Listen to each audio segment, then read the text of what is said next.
Jugamos como nunca, perdimos como siempre. Andy López Beltrán sigue haciendo de las suyas. Movimientos en el gobierno de Trump ponen de nervios a la administración Sheinbaum. El ex embajador de Estados Unidos publicará sus memorias. La economía sigue cayendo en el país. Soy Fernando Núñez de la Garza Evia y te tengo las 5 noticias más relevantes del día de hoy en menos de 10 minutos para que estés bien enterado y no te cuenten. Y comencemos. Jugamos como nunca, perdimos como siempre. Desde 1970 no hemos llegado siquiera a cuartos de final en un mundial.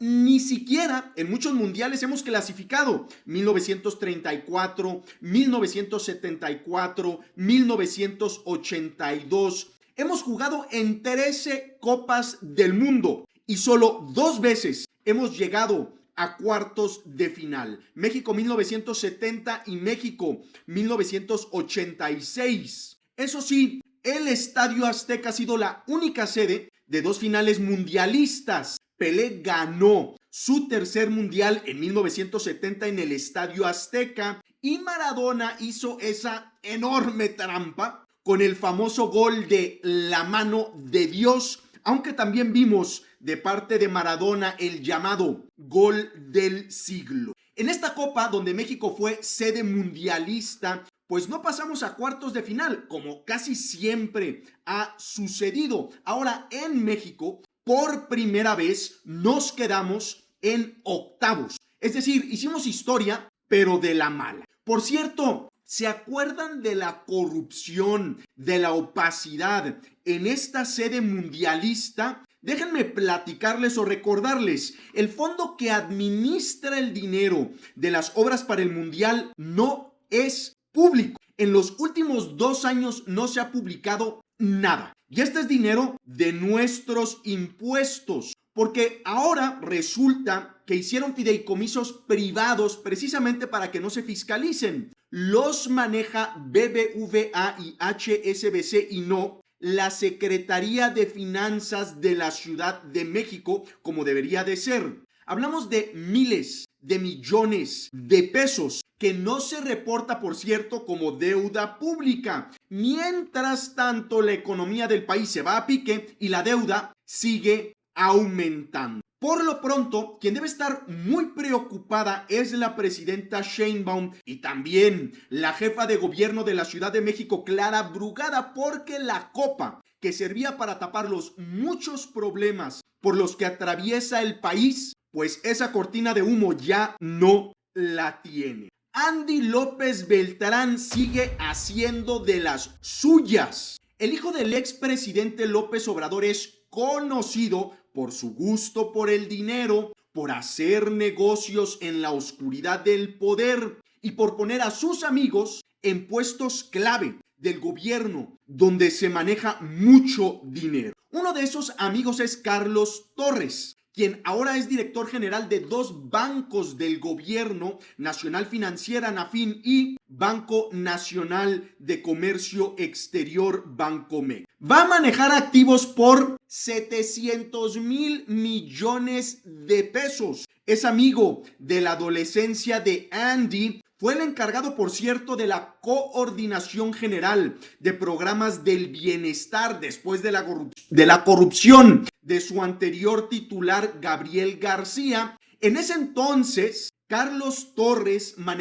tenía un presupuesto de 350,000 millones de pesos por los programas del bienestar, pero ahora, manejando a la banca de desarrollo del país, su presupuesto va a ser de 700,000 millones de pesos. Andy fracasó como secretario de organización de Morena en Durango y en Veracruz, donde ni siquiera pudo ganar unos cuantos municipios. Dijo, por cierto, que iba a recuperar Coahuila y días antes dejó el changarro, ahí se los dejó tiradito y arrasó el PRI. Y ahora quiere ser diputado federal en uno de los distritos más morenistas del país y obviamente con todo el apoyo de su padre. Movimientos en el gobierno de Trump ponen de nervios a la administración Sheinbaum. Jay Clayton fue fiscal del distrito que acusa hoy al ex gobernador de Sinaloa, Rocha Moya. Llevó también al ex dictador de Venezuela, Nicolás Maduro, a la justicia,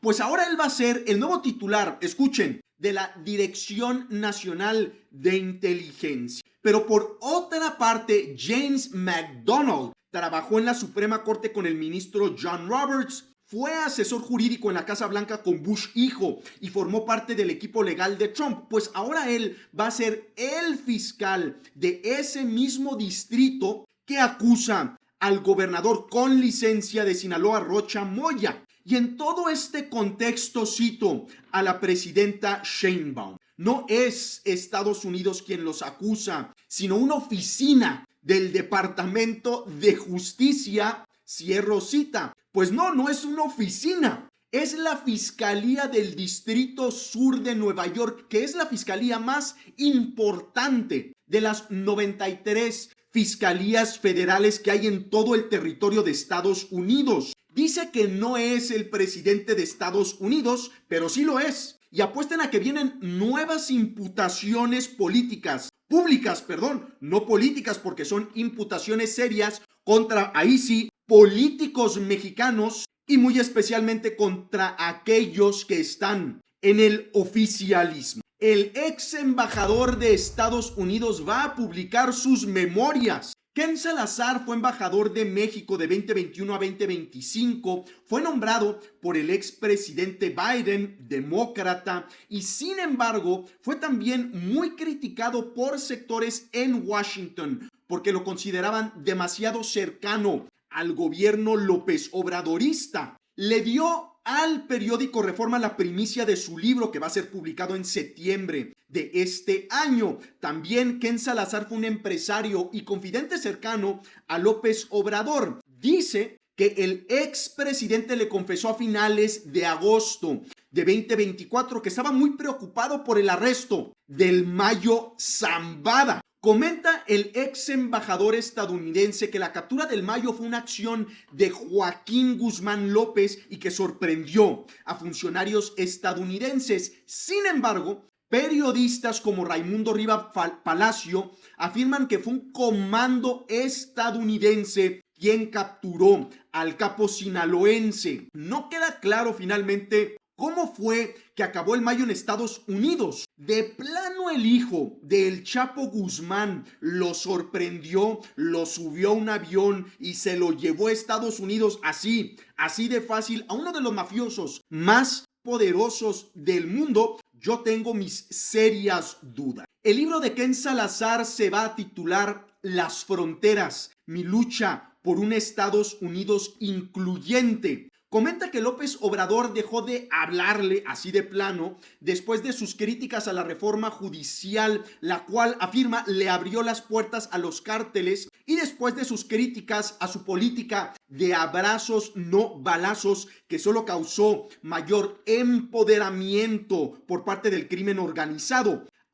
Hoy estamos pagando las políticas sin sentido de la pasada administración morenista y de esta, me atrevería a decir, mientras se tambalean las negociaciones del TEMEC. La economía sigue cayendo en el país. En mayo, la actividad económica avanzó 0.01% mensual. Esto según el indicador oportuno de la actividad comercial del INEGI. Los 5 primeros meses de 2026, el crecimiento fue de 0.62% a tasa anual. Por otra parte, en junio, el indicador de confianza del consumidor se ubicó en 43.8 puntos. Es decir, subió 0.4 puntos respecto a mayo, pero se mantiene 1.8 puntos por debajo de su nivel de junio de 2025, lo que indica que la gente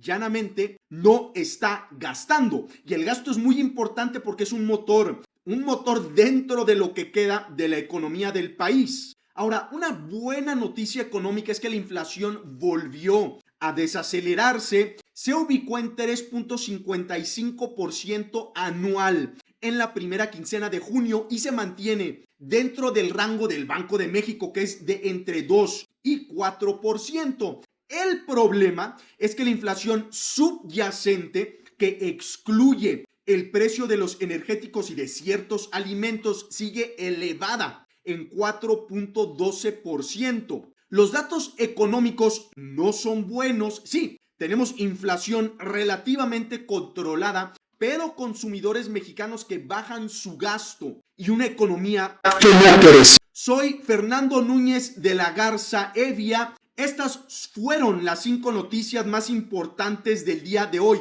Nos vemos hoy mismo a las 9 de la noche, hora Ciudad de México, para vernos en vivo en las redes sociales. Sígueme y que tengas un excelente